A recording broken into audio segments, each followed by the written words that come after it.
Welcome to ஆயுள் அழகு channel. நான் தான் உங்களோட திவ்யா காஸ்மெட்டிக் ஃபார்முலேட்டர். இன்றைக்கி நம்ம பார்க்க போகிற வீடியோ என்னென்னு பார்த்தீங்கன்னா, சாஃப்ரான் ஜெல் மாய்ஸ்சரைசர் எப்படி பண்ணுறது அப்படின்னு தான் பார்க்க போகிறோம். இது ரொம்பவே சாஃப்ட் அண்ட் ஸ்மூத்தாக வைக்கும் உங்களோட ஸ்கின்னை.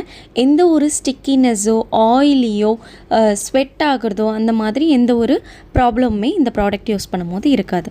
இது முக்கியமாக அதிகமாக ஆயிலி ஸ்கின்னாக இருக்கவங்களுக்கு ரொம்ப பெஸ்ட்டாக இருக்கும். இந்த ஜெல் மாய்ஸ்சரைசர் எப்படி பண்ணுறதுன்னு பார்க்குறதுக்கு முன்னாடி இதுக்கு தேவையான இன்க்ரீடியன்ட்ஸ், அதை பற்றின பெனிஃபிட்ஸை பற்றி தெரிஞ்சுக்கிட்டு வீடியோக்குள்ளே போகலாம் வாங்க. ஃபர்ஸ்ட்டு சாஃப்ரான் தான் நம்ம இதில் மெயின் அடிட்டிவ்ஸாக எடுத்திருக்கோம். சாஃப்ரான் எடுத்ததுக்கான ரீசன் இதில் அதிகமான ஆன்டி ஆக்சிடென்ட் இருக்கும்.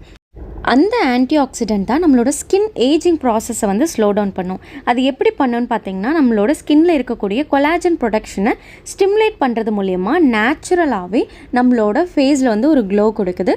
அங்கங்கே டார்க் பேச்சஸாக இருக்கக்கூடிய பிக்மெண்டேஷன்ஸை கூட இந்த சாஃப்ரான் அழகாக லைட்டன் பண்ணி கொடுக்கறத நம்ம விசிபிளாக பார்க்க முடியும். அடுத்த இன்க்ரீடியன்ட் பார்த்திங்கன்னா, நம்மளோட ப்ராடக்ட்டுக்கு ரொம்பவே முக்கியமான ஒரு இன்க்ரீடியண்ட். நம்மளோட ப்ராடக்ட் நேம் என்ன? Saffron gel moisturizer. So gel பேஸ்டாக வேணும்னா நமக்கு ஜெல்லிங் ஏஜென்ட் தேவை. ஸோ அந்த ஜெல்லிங் ஏஜென்ட் தான் நான் கார்போமராக யூஸ் பண்ணுறேன். வாட்டர் கன்சிஸ்டன்சியில் இருந்து ஜெல் லைக் டெக்ஸ்சர் கொண்டு வரதுக்கு இந்த இன்க்ரீடியன்ட் யூஸ்ஃபுல்லாக இருக்குது. அடுத்த இன்க்ரீடியன்ட் பார்த்திங்கன்னா, கார்போமர் யூஸ் பண்ணியிருந்தால் கண்டிப்பாக இந்த இன்க்ரீடியன்ட் நம்ம யூஸ் பண்ணி தான் ஆகணும். அதுக்கான ரீசன் என்னென்னா, கார்போமர் pH 2.5 to 3.5, அதாவது ரொம்ப அசிடிக்காக இருக்கும்.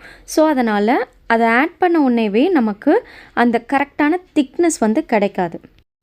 கார்போமரை ஆட் பண்ணிவிட்டு அதுக்கப்புறம் இந்த டீன்றது ட்ரை எத்தனால் அமைன், இதை நம்ம ஆட் பண்ணுவோம் ட்ராப் பை ட்ராப்பாக. அப்படி ஆட் பண்ணும்போது தான் அந்த கார்போமர் நியூட்ரலைஸ் ஆகி நமக்கு ஜெல் மாதிரியான கன்சிஸ்டன்சி அங்கே க்ரியேட் ஆகும்.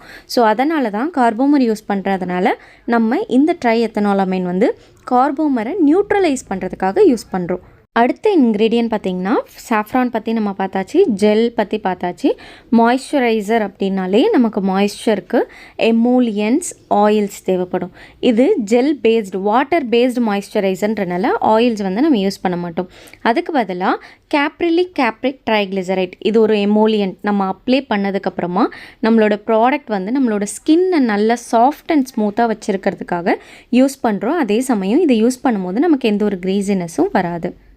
அடுத்த இன்க்ரீடியன்ட் பார்த்திங்கன்னா, அதுவுமே நம்மளோட ஸ்கின்னை நல்லா மாய்ஸ்சராக வச்சுருக்கிறதுக்காகவும் ஸ்கின்னை சாஃப்ட் அண்ட் ஸ்மூத்தாக வச்சுருக்கிறதுக்காகவும் தான் இந்த 2 இன்க்ரீடியன்ட் யூஸ் பண்ணுறோம்.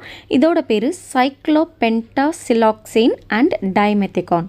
அடுத்த இன்க்ரீடியன்ட் பார்த்திங்கன்னா சால்யூபிளைசர்ன்றது என்னென்னா, நம்ம ஆட் பண்ணக்கூடிய ஸ்மால் அமௌண்ட் ஆஃப் ஆயில். இது வாட்டர் பேஸ்டு ப்ராடக்ட்டு. இதில் எசென்ஷியல் ஆயிலோ ஃப்ராக்ரன்ஸ் ஆயிலோ ஆட் பண்ணுறீங்கன்னா அதை மேலே தண்ணியோடு அது கலக்காதில் எண்ணென்னும் போது.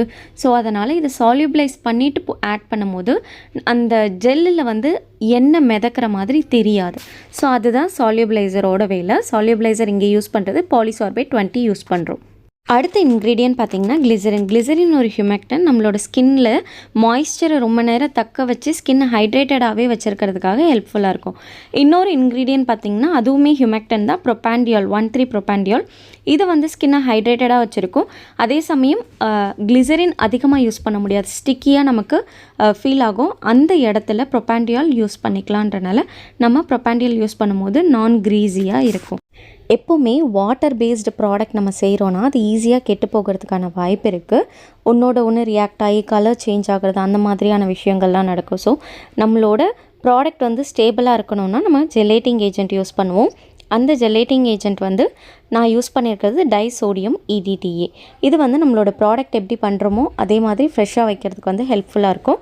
பட் இது ப்ரிசர்வேட்டிவ் கிடையாது, தேவையில்லாத ஒரு கெமிக்கல் ரியாக்ஷன் ஃபார்ம் ஆகாமல் தடுக்குது. ஜெல் மாய்ஸ்சரைசருக்கு தேவையான பேசிக் இன்க்ரீடியன்ட்ஸ் எல்லாமே நம்ம பார்த்தாச்சு. இதுக்கு மேலே ஆட் பண்ணக்கூடியது எல்லாமே பார்த்திங்கன்னா, நம்மளோட எக்ஸ்ட்ரா கேருக்காக ஒரு பிரைட்னிங்காக இருக்கட்டும், அந்த மாதிரி ஆக்டிவ் இன்க்ரீடியன்ட்ஸாக ஆட் பண்ண போகிறோம். ஃபர்ஸ்ட்டு நான் சூஸ் பண்ணியிருக்க ஆக்டிவ் இன்க்ரீடியன்ட் பார்த்திங்கன்னா ஹைலூரானிக் ஆசிட். நல்ல ஒரு ஹைட்ரேஷன் இருக்கும், ஸ்கின்னை நல்லா மாய்ஸ்சராக வச்சுருக்கோம். ஸோ ட்ரை ஸ்கின்னே இருக்கிறவங்க யூஸ் பண்ணால் கூட அவங்களுக்கும் கொஞ்சம் சூட் ஆகணும் அப்படின்றதுக்காக, ஹைட்ரேஷன் போயிடாமல் இருக்கணுன்றதுக்காக நான் இந்த ஹைலூரானிக் ஆசிட் சூஸ் பண்ணியிருக்கேன். நெக்ஸ்ட் இன்க்ரீடியன்ட் பார்த்திங்கன்னா நயசினமைட். இந்த ஆக்டிவ் இன்க்ரீடியண்ட்டுமே நம்ம பிரைட்னிங்காகவும் ஹைட்ரேஷனுக்காகவும் தான் யூஸ் பண்ணுறோம். ஆக்டிவ் இன்க்ரீடியன்ட்ஸில் இந்த 2 ஆட் பண்ணியிருக்கேன். ஃபைனலாக நம்மளோட ப்ராடக்டை சேஃபாக ப்ரிசர்வ் பண்ணி வைக்கணும். அதுக்காக ப்ரிசர்வேட்டிவ் வந்து லிக்விட் ஜெர்மல் ப்ளஸ் யூஸ் பண்ணியிருக்கேன். எந்த ஒரு மைக்ரோபியல் க்ரோத்தும் க்ரோவாக விடாமல் இதோட ஷெல்ஃப் லைஃபை எக்ஸ்டெண்ட் பண்ணி கொடுக்கும். இப்போ இந்த மாய்ஸ்சரைசர் எப்படி பண்ணலாம் அப்படின்றதோட ஃபார்முலேஷன்ஸ் பார்த்துடலாம். DM water 85.65 gram, glycerin 1 gram, 1,3 propanediol 5 gram, niacinamide 2 gram, hyaluronic acid 0.3 gram, disodium EDTA 0.1 gram, carbomer 0.5 gram. Phase பியில் பார்த்தீங்கன்னா capric triglycerides 2 gram, cyclopentasiloxane 2 gram, polysorbate 20 0.5 gram, dimethicone 0.5 gram, tea 0.45 gram, liquid germall plus 0.5 gram. இப்போது இந்த gel மாய்ஸ்சரைசரை எப்படி step by ஸ்டெப்பாக பண்ணலான்றதை பார்க்கலாம். First ஒரு பீக்கரில் DM water நான் measure பண்ணி எடுத்திருக்கேன். இது கூட வந்து கொஞ்சமாக ஒரு சின்ன பிஞ்ச் அளவுக்கு, ஒரு பிஞ்ச் அளவுக்கு நம்ம சாஃப்ரான் போட்டுக்கலாம். நீங்கள் எக்ஸ்ட்ரா ஆட் பண்ணுறதுனாலும் ஆட் பண்ணலாம். சாஃப்ரானோட குவாலிட்டி எந்த அளவுக்கு இருக்குதோ அந்த அளவுக்கு நமக்கு நல்ல ரிசல்ட் இருக்கும். அது எக்ஸ்ட்ராக்ட் வந்து நல்லா ஸ்ட்ராங்காக இருக்கும். ஸோ அதை பேஸ் பண்ணியும் நமக்கு ரிசல்ட் வந்து வேரி ஆகும். ஸோ கொஞ்சம் நல்ல சாஃப்ரானாக வாங்கிக்கோங்க. இதை மிக்ஸ் பண்ணி விட்டுட்டு ஒரு 10 to 15 மினிட்ஸ் அப்படியே வச்சிட்டோன்னா நல்லா கலர் வந்து இந்த மாதிரி அந்த டிஎம் வாட்டரில் இறங்கி இருக்கும்.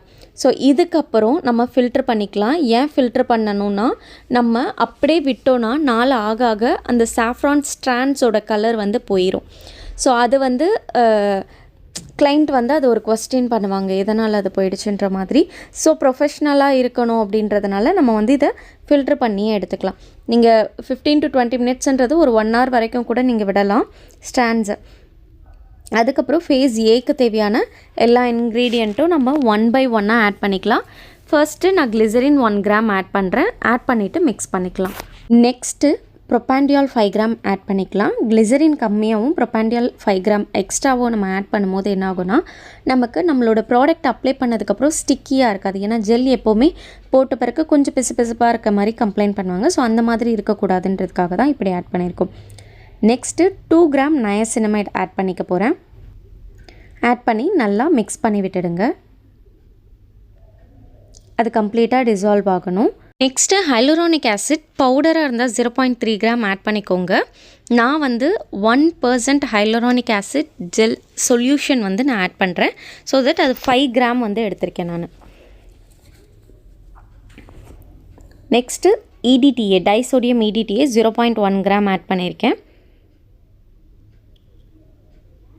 அதுக்கு அடுத்தது பார்த்திங்கன்னா கார்போமர் வந்து நீங்கள் ஜெல் வந்து அதிக குவான்டிட்டி பண்ணுறீங்கன்னா ஃபஸ்ட்டே கார்போமரை கிளிசரின் கூட கொஞ்சம் டிசால்வ் பண்ணிக்கோங்க. நான் கம்மி குவான்டிட்டி தான் பண்ண போகிறனால எனக்கு எப்படினாலும் அதை ஹைட்ரேட் ஆகிறதுக்கு ரொம்ப நேரம் டைம் எடுக்காது. அப்படின்றதுனால நான் இப்படி டேரெக்டாக ஆட் பண்ணிட்டேன். டேரெக்டாக ஆட் பண்ணும்போது இந்த மாதிரி தான் மிதந்துட்டே இருக்கும். கொஞ்சம் நேரம் நம்ம மிக்ஸ் பண்ணிவிட்டு அதை அப்படியே ஒரு 1/2 hour விட்டுட்டோன்னா நல்லா வந்து அது ஹைட்ரேட் ஆயிரும். அந்த ஹைட்ரேட் ஆகிற சமயத்தில் நான் என்னோடய ஃபேஸ் பி இன்க்ரீடியன்ஸும் 1 by 1 மெஷர் பண்ணி எடுத்து வச்சுக்கிட்டேன். இப்போ எனக்கு கம்ப்ளீட்டாக கார்போமர் வந்து லம்பாக இல்லாமல் கம்ப்ளீட்டாக டிசால்வ் ஆகிருக்கு. இந்த ஸ்டேஜில் என்னோடய ட்ரை எத்தனால் அமைனை தவிர மீதி இருக்க ஃபேஸ் பி இன்க்ரீடியன்ட்ஸ் எல்லாமே நான் ஆட் பண்ணிக்கிறேன். ஆட் பண்ணிவிட்டு இதை மிக்ஸ் பண்ணிக்கலாம். மிக்ஸ் பண்ணும்போது பார்த்திங்கன்னா ஒரு திக் சொல்யூஷன் மாதிரி தான் இருக்குமே தவிர உங்களுக்கு ஜெல் கன்சிஸ்டன்சி இருக்காது. இப்போது கொஞ்சம் கொஞ்சமாக ட்ரை எத்தனால் அமைன் வந்து நான் ட்ராப் பை ட்ராப்பாக தான் ஆட் பண்ண போகிறேன். மொத்தமாக 0.5 கிராமையும் மெஷர் பண்ணி நான் ஆட் பண்ண போகிறதில்ல. ஏன்னா எனக்கு இது நியூட்ரலைஸ் ஆனோடனே திக்னஸ் ஆக ஆரம்பிச்சிரும். எனக்கான கரெக்ட் கன்சிஸ்டன்சி வந்ததுக்கப்புறம் நான் ஸ்டாப் பண்ணிவிடுவேன். மோஸ்ட்லி அது 0.5க்கு மேலே போகாது, 5 கிராமுக்கு மேலே. ஸோ கொஞ்சம் கொஞ்சமாக நான் ட்ராப் பை ட்ராப்பாக ஆட் பண்ணும் போதே உங்களுக்கே நல்லா டிஃப்ரென்ஸ் தெரியும். ஃபஸ்ட்டு லிக்விடாக இருந்தது, அதுக்கப்புறம் கொஞ்சம் சாலிடாக மாறுறது நம்மளால் பார்க்க முடியும். ஸோ கரெக்டான கன்சிஸ்டன்சி இருக்குதான்னு பாருங்கள். அதுக்கு மேலே நம்ம டீ வந்து ஆட் பண்ண தேவையில்ல. நீங்கள் அதிகமான டீ ஆட் பண்ணிட்டீங்கனாலும் திரும்பி அது ரொம்ப லிக்விடாக மாறிடும். இந்த கன்சிஸ்டன்சி எனக்கு கரெக்டாக வந்ததுக்கப்புறம் தான் என்னோடய ப்ரிசர்வேட்டிவ் நான் ஆட் பண்ண போகிறேன். கன்சிஸ்டன்சி கரெக்ட் பண்ணாமல் ப்ரிசர்வேட்டிவ் ஆட் பண்ணக்கூடாது. கன்சிஸ்டன்சி கரெக்ட் ஆனதுக்கப்புறம் ப்ரிசர்வேட்டிவ் நல்லா கம்ப்ளீட்டாக எல்லா இன்க்ரீடியண்ட்டோட மிக்ஸ் ஆகிற மாதிரி மிக்ஸ் பண்ணிவிட்டு அதுக்கப்புறம் நம்மளோட கண்டெய்னரில் பேக் பண்ணிடலாம். கண்டெய்னரில் பேக் பண்ணுறதுக்கு முன்னாடி ரப்பிங் ஆல்கஹால் ஸ்ப்ரே பண்ணிக்கோங்க. ஸ்ப்ரே பண்ணிவிட்டு நம்மளோட ப்ராடக்ட்டை அதில் ட்ரான்ஸ்ஃபர் பண்ணிடுங்க. ட்ரான்ஸ்ஃபர் பண்ணிவிட்டு 24 hours கழித்து யூஸ் பண்ண ஆரம்பிக்கலாம். இந்த ஜெல் மாய்ஸ்சரைசர் எப்படி பண்ணணுன்ற வீடியோ உங்களுக்கு ஹெல்ப்ஃபுல்லாக இருந்ததா இல்லையான்றதை கமெண்ட் பண்ணுங்கள். இது வரைக்கும் நீங்கள் நம்ம சேனலை சப்ஸ்கிரைப் பண்ணலன்னா சப்ஸ்கிரைப் பண்ணிக்கோங்க. மறக்காமல் பெல் ஐக்கான் டேப் பண்ணிக்கோங்க. அப்போ தான் நெக்ஸ்ட் போடுற காஸ்மெட்டிக் மேக்கிங் வீடியோ உங்களுக்கு நோட்டிஃபிகேஷனாக வந்துடும். தேங்க்யூ.